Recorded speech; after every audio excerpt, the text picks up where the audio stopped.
Why do elevators have mirrors? You probably never questioned it. You just stepped in, checked your hair, avoided eye contact with the stranger next to you, and stepped out. But the mirror was never there for your reflection. It was there for your mind. And once you understand the real reason, you will never step into an elevator the same way again.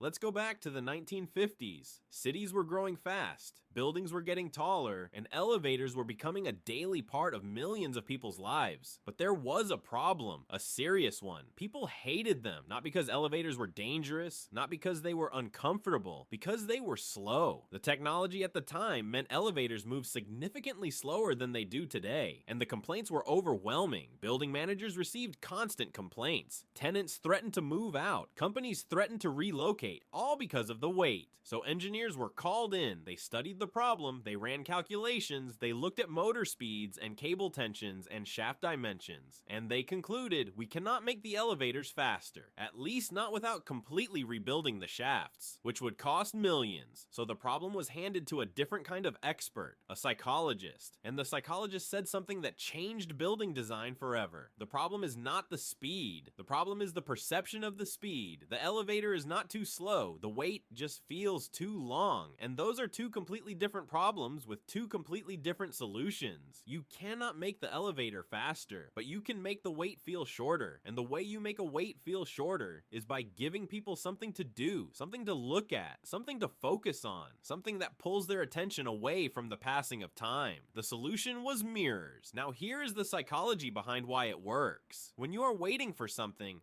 with nothing to occupy your attention, time moves slowly. This is called time perception distortion. Your brain has nothing to process, so it processes the wait itself. Every second becomes noticeable. Every moment of stillness becomes frustrating. But the moment you give your brain something to do, even something as simple as looking at yourself, time perception shifts. Your brain is now occupied. It is processing your reflection, noticing details, making small adjustments, checking things, and while it is doing that, it is not counting seconds. The wait does not get shorter, it just stops feeling as long. And there is something deeper happening too. Mirrors in enclosed spaces do something very specific to human psychology. They make the space feel larger. A small elevator with mirrors does not feel as small as a small elevator without them. The reflection creates the perception of depth. Your brain reads the reflected space as additional room, additional distance, additional air, and that matters enormously in a space where people already feel slightly uncomfortable. Because let's talk about what is actually happening when you step into an elevator. You are entering a tiny metal box. You are suspended above the ground by cables. You are in an enclosed space with strangers standing closer to you than you would normally allow in any other social situation. Your personal space is being violated by people you do not know, and you cannot leave.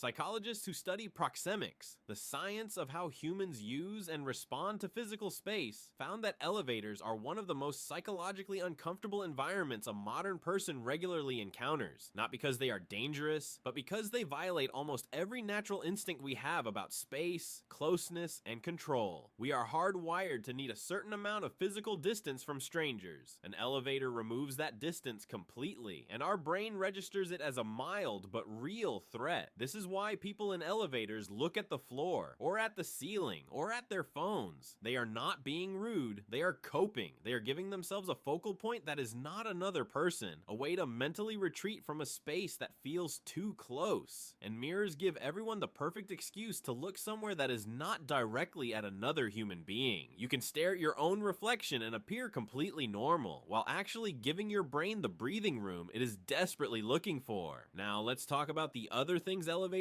do that you never question. The handrail. You probably assumed it was for safety, to hold on to if the elevator shakes. But the primary function of the handrail, according to elevator designers, is tactile reassurance. When people feel anxious, giving them something solid to hold reduces the anxiety response. The handrail is not for balance, it is for comfort. It is a physical anchor for a brain that feels slightly untethered. The music. Elevator music exists